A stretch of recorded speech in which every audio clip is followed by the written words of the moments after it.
Coucou tout le monde, je vous retrouve au jardin aujourd'hui pour un petit moment zen et apprentissage, j'aime pas trop ce mot, mais introduction, initiation on va dire pour certains et approfondissement peut-être pour d'autres sur un sujet qui me tient à cœur, qui est celui des mémoires transgénérationnelles. Je sais que ça intéresse beaucoup de personnes, on est de plus en plus, on dirait dans le monde, à être sensibilisé à ce mot-là.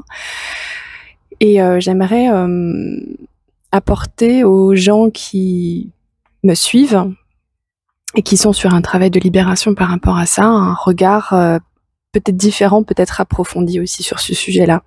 Donc on va quand même rester simple, parce qu'évidemment c'est un sujet qui est complexe, mais c'est ce que je vous propose. Donc rejoignez-moi, attrapez votre tasse de café ou de thé, et puis retrouvez-moi au jardin. Je vous retrouve tout de suite. Alors, les mémoires transgénérationnelles.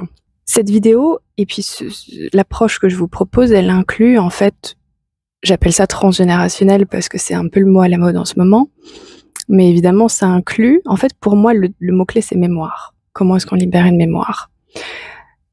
On va dire qu'on peut appeler ça plutôt des mémoires transpersonnelles. C'est Séverine Barbier, il n'y a pas qu'elle, mais je suis formée avec Séverine Barbier et elle nous a formés à la méthode de l'hypnose transpersonnelle et de tout ce concept-là de transpersonnel.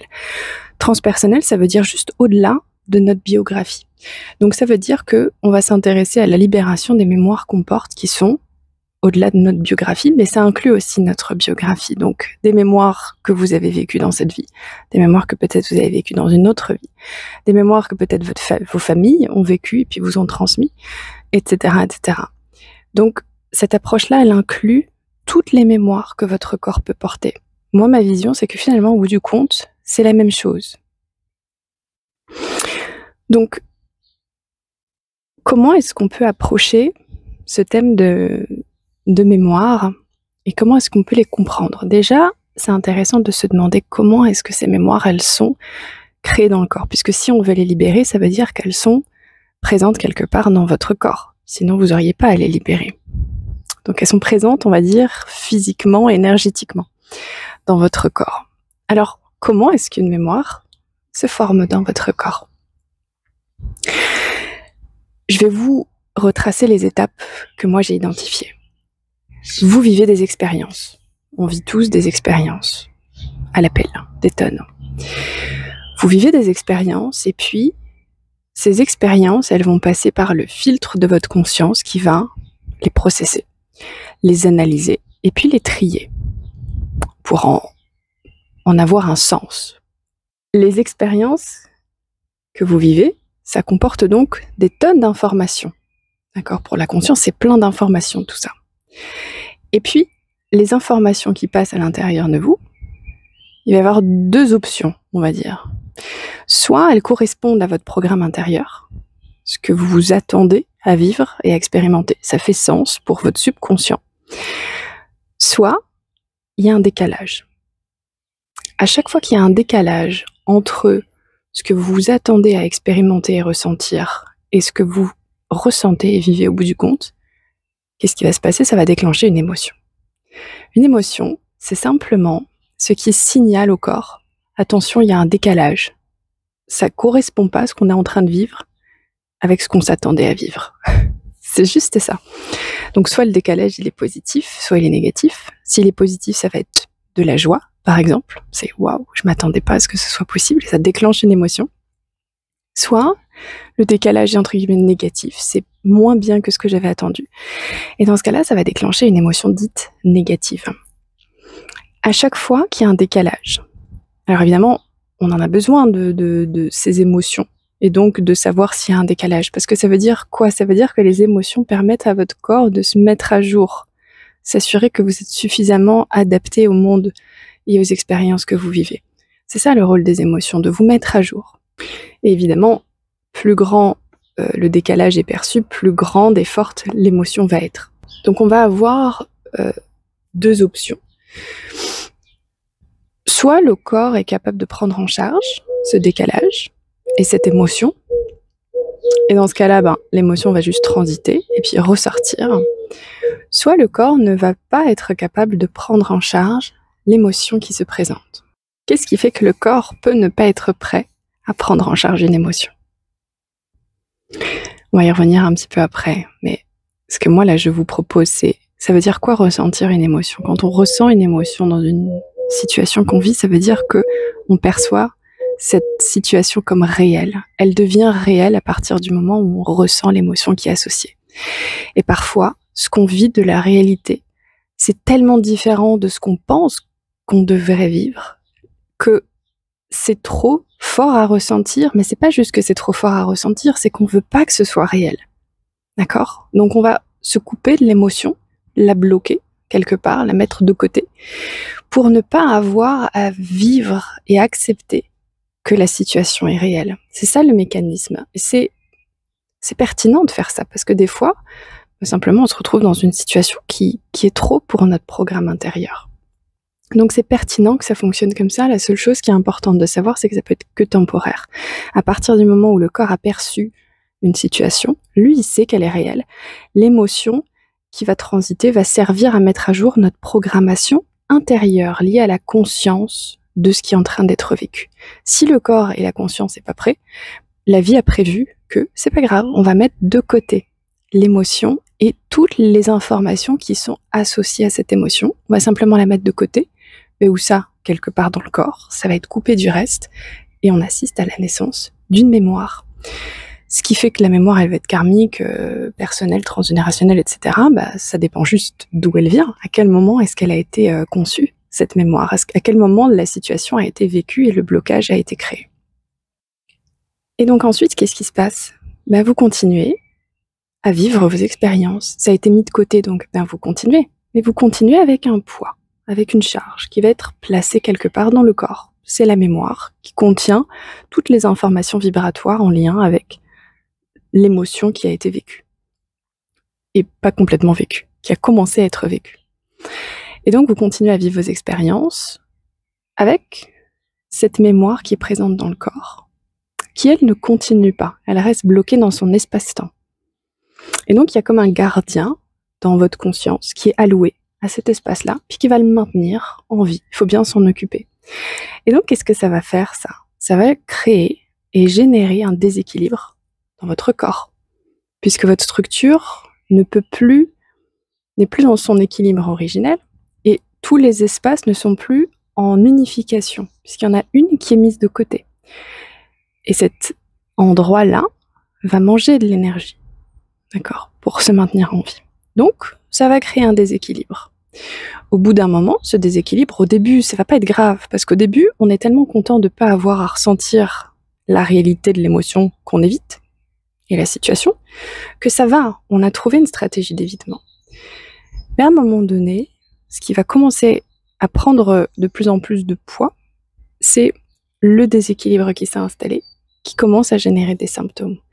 Et à un moment donné, ce qui prend le pas dans votre expérience, c'est « je comprends pas, il y a quelque chose qui m'alourdit, il y a quelque chose qui me bloque, il y a quelque chose qui me fatigue ». Oui, parce que c'est la mémoire qui continue de peser dans votre vie jusqu'à ce que, à un moment donné, elle soit libérée. Donc qu'est-ce qui se passe? Comment est-ce que la vie va essayer de vous faire libérer cette mémoire-là? Simplement, en vous faisant vivre d'autres situations. C'est pas, en tout cas moi dans ma vision, c'est pas un monsieur sur son nuage qui vous envoie des situations, c'est votre subconscient et tout votre champ énergétique qui attire à lui certaines situations qui vont rentrer en résonance avec ce qu'il y a de plus juste à vivre et ce qui fait de plus sens à l'intérieur. Donc il y a un mécanisme comme ça un peu subtil qui fait que vous allez vous retrouver constamment dans des situations. Vous dites comment ça se fait que je reviens encore à cette chose-là? Oui, parce que la charge qui est à l'intérieur de vous, il y a une énergie de vie en vous qui va toujours essayer de la libérer. Et donc, ça va se faire par de nouvelles situations qui ont beau être en apparence très très différentes. En fait, énergétiquement, c'est la même chose. Ça vient tirer la même corde. Pourquoi? Parce que votre subconscient sait que si vous traversez pleinement cette nouvelle situation, vous allez en même temps digérer tout ce qui est dans votre corps, qui est de la même couleur, qui est de la même nature. Et donc, il va renvoyer. Et à un moment donné, vous allez faire comme le tour de la question. Et puis, il va y avoir une expérience qui va être déclencheuse, plus la lourdeur du symptôme, et puis quelque chose en vous va dire, allez, on y va. Et on entame la libération. On va voir à la fin de la vidéo quelques clés pour comprendre cette libération. Ce qu'il faut comprendre, c'est l'importance du symptôme. L'importance du symptôme. En général, les gens veulent libérer les symptômes. Et c'est ça tout le but de la vidéo, c'est de comprendre qu'en fait, il y a toute une logique qui est orchestrée, qui manifeste le symptôme. Le symptôme est le signe du déséquilibre que vous portez, parce que vous avez enregistré quelque chose dans le corps qui ne devrait plus être là. Et donc le symptôme, qu'est-ce qui va vous aider à faire? C'est que, à un moment donné, la souffrance du symptôme va être plus importante que la peur de vivre quelque chose. Et quand ça va s'équilibrer, l'opportunité de libération va émerger. C'est vraiment que si vous n'y arrivez pas, vous inquiétez pas, votre symptôme à un moment donné va vous montrer le chemin. Et oui, ça peut être douloureux, mais de toute façon, la souffrance de porter ce déséquilibre va être plus forte que la peur que vous avez à l'intérieur de vous, qui est effectivement en général inconsciente. Pour revenir à cette notion de transgénérationnel, on peut simplement résumer cette énergie, enfin ce concept-là de transgénérationnel par à un moment donné, quelqu'un doit bien terminer le travail. Il faut que le travail soit terminé, que ce soit pour cette personne-là ou cette personne-là. En fait, la libération, elle se fait dans le corps physique. Votre corps physique, c'est des cellules qui émergent de plein d'autres corps physiques avant vous, qui sont modifiés et mis à jour. Donc c'est la même matière, en fait, quelque part. Donc, pour les mémoires cellulaires, c'est pas les mémoires de Delphine ou Bertrand, ou je sais, c'est les mémoires des cellules qui continuent leur chemin et qui transitent comme ça. Ça, c'est le concept de transgénérationnel. Comment est-ce qu'on libère une mémoire transgénérationnelle? Comment est-ce qu'on libère une mémoire, quelle qu'elle soit? Alors revenons à, est-ce qu'on a compris pourquoi est-ce qu'une mémoire se crée? Pourquoi est-ce qu'on crée des mémoires à l'intérieur de notre corps, ces charges vibratoires qu'on va avoir à porter, quitte à ce qu'elles nous mettent en déséquilibre, quitte à ce qu'elles déclenchent des symptômes? Pourquoi on fait ça? Ce qu'il faut comprendre, que je vais essayer de mettre en termes simples, c'est je vis une situation. Cette situation, par rapport à moi, ce que j'ai enregistré de moi, qui je crois être, mon programme intérieur, ce que je comprends de la vie, ce que je comprends de moi et des autres, cette situation déclenche un ressenti à l'intérieur de moi. Ce ressenti est vraiment désagréable quand je le sens arriver, parce que je sens qu'il va perturber beaucoup trop fort le sens que j'ai de moi. Donc je perçois ce ressenti comme dangereux. Et je me dis, je veux pas que cette situation, elle soit vraie. Je veux pas que ce soit vrai. Et donc, c'est quoi les outils que j'ai à ma disposition pour que ça ne soit pas vrai? Le seul outil que j'ai à disposition, c'est refuser de ressentir. La vie nous a offert cette possibilité-là. C'est possible de refuser de ressentir quelque chose. C'est quand même incroyable que la vie ait prévu ça. C'est possible, j'ai le droit de dire ça non, ça je suis pas prêt. Ça c'est trop gros pour moi, je peux pas accepter que ce soit réel. Pas de souci, tu mets de côté. Pourquoi c'est mis de côté? Parce que j'ai quand même perçu la réalité. Si je l'avais pas du tout perçu, ça serait autre chose. Mais je l'ai perçu, j'ai simplement coupé le processus de ressenti qui l'aurait fait monter dans tous mes centres énergétiques jusqu'à remonter à la conscience. Ça, c'est la façon dont la mémoire se crée. L'être que j'ai été au moment où j'ai vécu la situation a refusé que quelque chose soit réel, qu'un ressenti soit réel. Ça a peut-être l'air un peu brouillon ou simpliste, mais je vais vraiment t'amener à voir que c'est ça la clé en fait. C'est ça la clé. Ressentir quelque chose comme réel. Ça veut dire que t'as deux choix. Tu ressens, tu vois ce ressenti arriver. Tu dis non, ça je veux pas que ce soit réel. Pouf, je coupe. Je crée ou je maintiens la mémoire. Ou alors, je vis une situation, un ressenti émerge, et au moment où j'aurai crispé et bloqué, je vais me dire, je vais accepter que ce soit réel. C'est-à-dire que cette situation existe, elle est bien réelle, et je vais en ressentir tout ce que là, aujourd'hui tel que je suis, je peux avoir à ressentir de cette situation. Et là, c'est vraiment le moment clé où la libération se fait. Et ça, même si ça a l'air simple, c'est là où on travaille pendant tellement longtemps, avec plein d'accompagnants, avec plein d'enseignements dans tous les sens, pour réussir à comprendre ce que ça veut dire. Ça, c'est là où moi aussi j'essaye de vous aider. Je vais réussir à libérer la mémoire et l'émotion qui est associée quand je vais accepter de la ressentir pleinement. Sauf que pour ça, je vais avoir besoin d'un contexte, je vais avoir besoin du juste déclencheur, de me sentir suffisamment en sécurité, d'avoir moins peur suffisamment pour que quand la vague arrive, je me dis bah allez. Et c'est là où c'est intéressant parce qu'on va aller un peu dans les... Qu'est-ce qui fait que c'est difficile de comprendre ça? Souvent, les gens ont du mal à comprendre cette notion d'accepter, de lâcher prise et d'accepter. Parce qu'ils se disent en fait, mais alors comment je peux accepter que ça soit réel? Comment je peux accepter ça? C'est inacceptable. Ben oui, mais en fait, que tu dises que c'est inacceptable, c'est un ressenti. C'est pas la réalité. C'est-à-dire qu'à partir du moment où il y a une réalité, toutes les réalités horribles qu'on peut avoir autour de nous, elles sont. Il n'y a pas de c'est acceptable ou pas acceptable. C'est comme ça. Qui est de la maltraitance animale, qui est des enfants qui meurent tous les jours, qui est la faim dans le monde, qui est des guerres. On est qui, nous, pour accepter ou pas ça, en fait? C'est comme ça. En disant ça, j'accepte quoi, en fait? J'accepte de ressentir ce que ça me fait. Donc, si je dis c'est inacceptable, eh ben, je vais pleinement accepter la charge émotionnelle et vibratoire de dire c'est inacceptable. Parce que si je rentre en guerre avec quoi que ce soit, pour éviter de ressentir ce que ça me fait sentir, la guerre ou la faim dans le monde, alors je me crée une mémoire, quelque chose qui va se densifier dans le corps, qui va rester là et qui va continuer d'attirer les mêmes situations. Prêtez attention aux stratégies qui sont mises en place. En fait, la majorité du temps dans notre vie, ce qu'on met en place, c'est des stratégies d'évitement. On a l'impression de suivre notre mission de vie, d'essayer d'avancer, de se développer, etc. En fait, et c'est pas grave. La majorité du temps, c'est des stratégies d'évitement au ressenti. Il faut que je trouve le métier parfait parce qu'en fait, c'est trop insupportable pour moi d'être dans un travail où je me sens pas valorisée, où j'ai l'impression qu'on me voit pas, où j'ai l'impression que je peux pas être moi. Donc, est-ce que je suis capable de prendre en charge l'émotion que je ressens quand je suis dans un contexte où on ne me voit pas? Parce que le corps, c'est ça qu'il cherche. Le corps, il veut pas qu'on soit dans notre métier de rêve, à vivre notre mission, etc. Le corps, il faut comprendre que le corps, il a sa mission à lui, qui n'a rien à voir avec toutes ces notions-là, abstraites. Le corps, il met à jour ses cellules.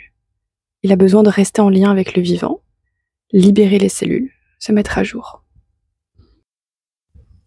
Ma compréhension des choses, c'est que on se bloque au quotidien énormément parce qu'on refuse de ressentir la subjectivité de ce qu'on a à vivre. Et donc cette subjectivité, elle reste bloquée quelque part parce qu'on la refoule. Donc pensez aux situations que vous vivez. Est-ce qu'il y a quelque chose en ce moment qui vous agace, quelque chose que vous avez vécu récemment, et puis vous essayez un peu d'être spirituel ou d'être oh mais non, mais enfin de ça je sais qu'il faudrait pas que je sois énervée ou... Mais en fait vous alimentez un blocage en faisant ça. La chose que moi j'invite à faire, les gens qui m'écoutent, qui veulent bien m'écouter, la clé c'est relativité. Relativité, subjectivité, réalité. Ça c'est un monde en vous. Puis il y a un autre monde, on va dire que c'est le haut et le bas. Le monde du haut, c'est le monde de la vérité absolue. Et oui, dans la vérité absolue, on se met pas en colère, mais ce monde-là, quelque part dans notre vie quotidienne, il passe après la relativité de l'existence. Et beaucoup de gens se prennent les pieds dans le tapis à essayer d'être spirituels. Puis ça change rien à leur vie, ils sont toujours aussi bloqués quelque part, parce qu'ils refoulent la subjectivité qu'ils ont à vivre. Et la majorité des émotions fortes que vous allez ressentir, des réactions, c'est parce que vous avez déjà des mémoires à l'intérieur de vous. Et ces mémoires-là, elles essayent de sortir. Et elles vont sortir parce que vous vous autorisez pleinement à ressentir quelque chose. Ressentir pleinement quelque chose, ça ne veut pas dire que ça devient votre vérité. Donc, on apprend ensemble et de plus en plus, je vais essayer de partager ça avec vous. Dissociez votre vérité de votre réalité. Vous avez le droit de pleinement vous laisser traverser par une vague de colère. en sachant que c'est relatif. Quelque part, vous vous laissez pleinement envahir, mais il y a une part de vous qui sait que c'est pas vraiment la vérité, que demain vous aurez changé d'avis. Et c'est là la clé. C'est là où en fait, vous n'êtes pas perdu à l'intérieur. Parce que c'est pour ça qu'on veut pas ressentir quelque chose. On veut pas que ça soit réel, mais en fait, on confond dans notre vie, dans cette société qui ne nous l'apprend plus, on confond réalité et vérité. C'est pas la même chose. Quelque chose peut être très réel et pas vrai pour autant. Donc, comment faire avec ce concept de mémoire-là? Déjà, en écoutant cette vidéo, essayez pas d'aller voir, bah tiens, où est-ce que j'ai une mémoire transgénérationnelle quelque part à libérer. Ça sert à rien de faire ça. C'est la vie qui vous relance des situations. Sinon, c'est une quête de quand est-ce que je peux être parfait pour éviter d'avoir à ressentir que je ne suis pas parfait. Donc non, revenez là tout de suite dans le corps. Comment vous vous sentez dans le corps? Laissez le corps vous donner les signaux. C'est lui qui vous dit s'il y a un symptôme.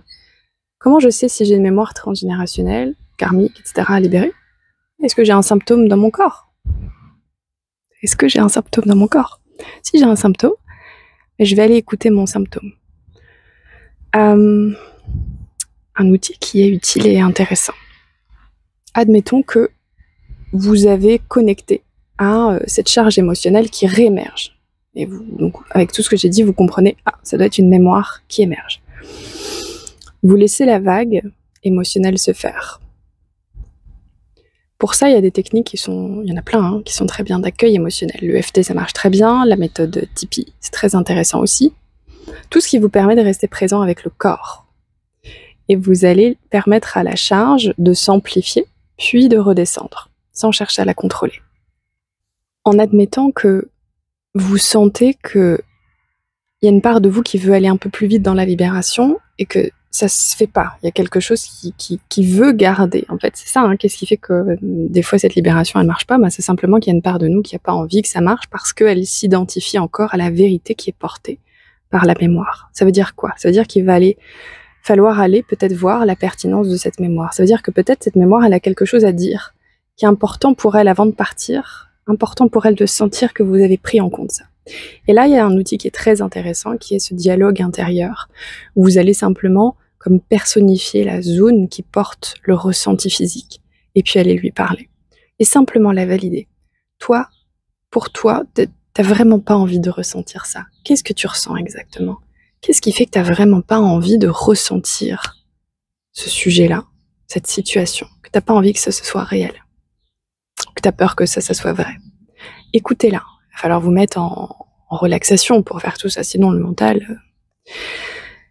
Mais prenez le temps de faire ça. Évidemment, on le fait en séance. Si vous avez l'appel de faire une séance avec moi, mon calendrier, il est pour ça. Il est ouvert pour ça.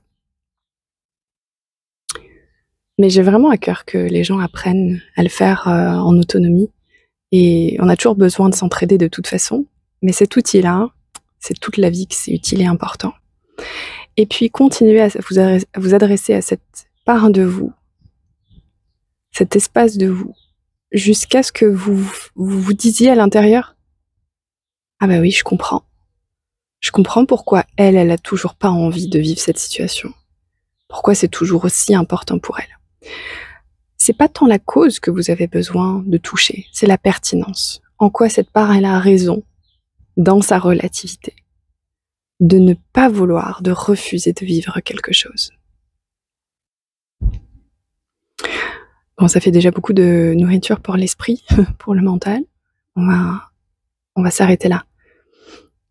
Ouais, fermez les yeux. On va prendre un moment de connexion. Et quelque chose que j'ai pas dit aussi, c'est pourquoi est-ce qu'il y a un appel à libérer ces mémoires-là? Parce que, en fait, le moment où vous libérez en fait la surprotection, parce que c'est pour ça que la mémoire se crée quelque part, il y a une protection autour de ce ressenti, cette vibration. Mais cette protection fait que cette zone est coupée de votre esprit, de votre être énergétique, et donc de la part de vous qui fait les mises à jour dont vous avez besoin pour évoluer. Donc à un moment donné, c'est le serpent qui se mord la queue. C'est que vous protégez une part, mais en fait cette part, elle a besoin d'informations pour l'aider à traverser cette réalité difficile. Et ces informations, elle ne peut pas y accéder parce qu'elle est en circuit fermé. Donc il y a un moment où vous allez juste accepter, faire confiance suffisamment pour rouvrir cette part de vous. Et vous remettre en disponibilité avec ce qu'on fait toujours dans les séances et dans ces vidéos. Ancrage à la terre, connexion au ciel.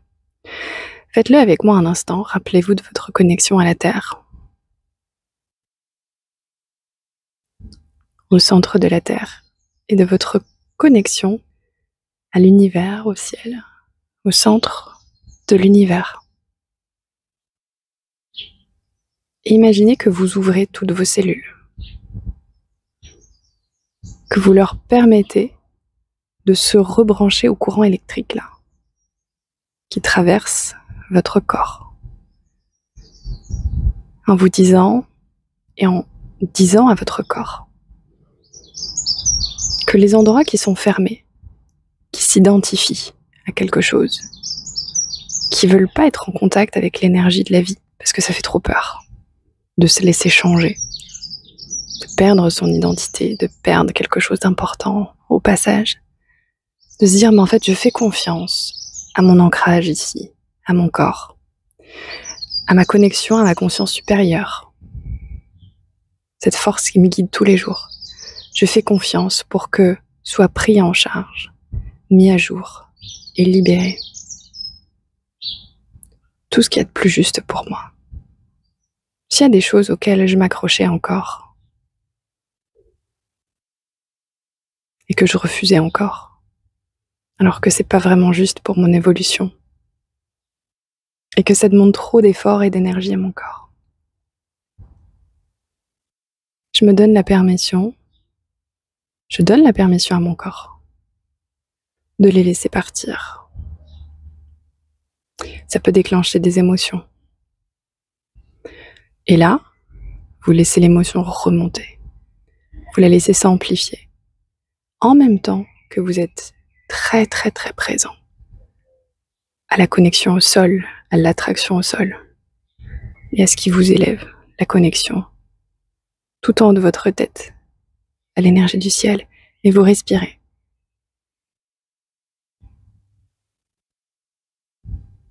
Respirez toute votre attention sur le corps physique, jusqu'à ce que la vague redescende. Rappelez-vous de votre verticalité. Ce qui ne change pas dans toutes les expériences, c'est votre verticalité. Vous êtes toujours vous, complet, parfait, optimal. Quels que soient les ressentis et les situations que vous vivez, qui ne font que passer. Rien ne reste dans tout ce qui vous fait peur. Profonde inspiration et expirez.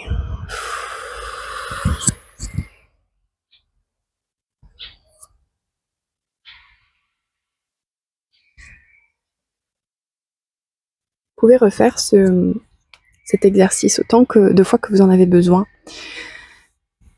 C'est bizarrement l'outil le plus puissant que je connaisse. La présence au corps, dans la connexion à la terre et au ciel.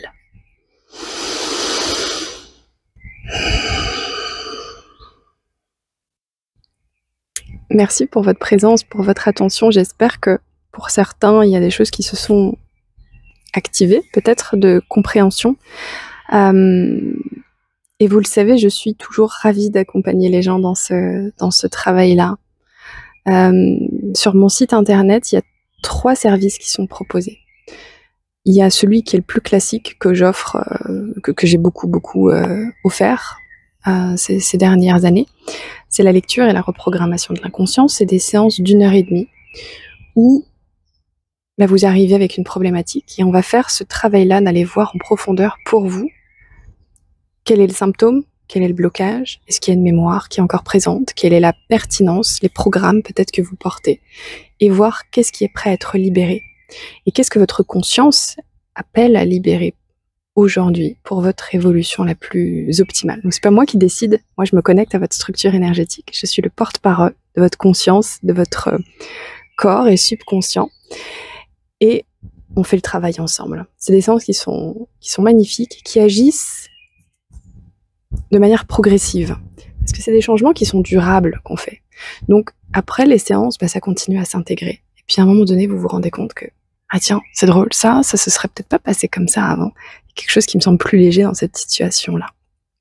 Qu'on travaille en profondeur et en douceur, surtout, de manière sécurisée.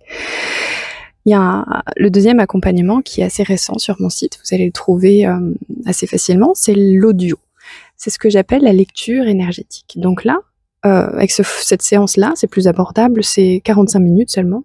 Vous recevez un audio sur WhatsApp ou par email de lecture énergétique qui va répondre à une question que vous avez, une problématique. Donc, vous vous sentez, voilà, il y a un problème, il y a une problématique dans votre vie, quelque chose qui ne va pas. Et vous sentez que vous avez besoin d'un éclairage sur qu'est-ce qui se joue dans votre inconscient, le subconscient, est-ce que vous avez un message de votre conscient supérieur pour libérer cette problématique, la comprendre et vous sentir mieux avec ça. Et moi, dans ce cas-là, je me branche à vous et puis je lis les informations que je perçois. Et puis, il y a déjà un travail énergétique, psycho-énergétique qui se fait pendant que vous écoutez le soin par message.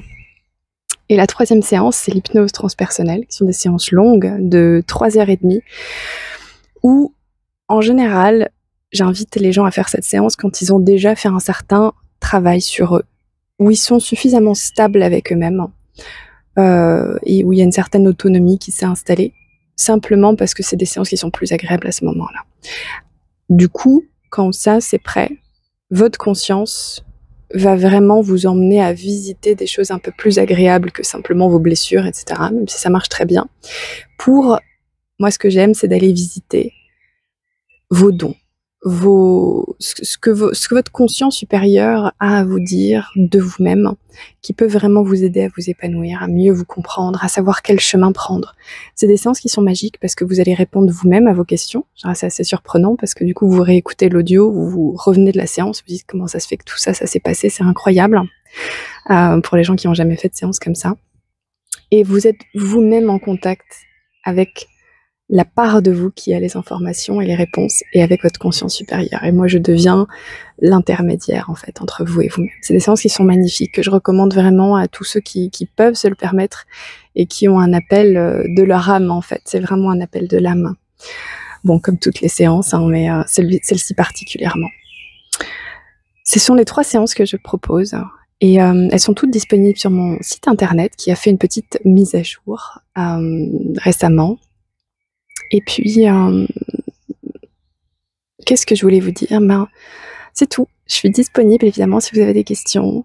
Et puis, j'ai hâte de me sentir prête à vous proposer d'autres formes d'accompagnement et d'autres explorations ensemble pour vraiment avancer sur ce thème de la connexion à soi, de faire le travail quelque part, faciliter et d'accompagner le travail de notre corps et de notre âme au quotidien, guidé par notre conscience.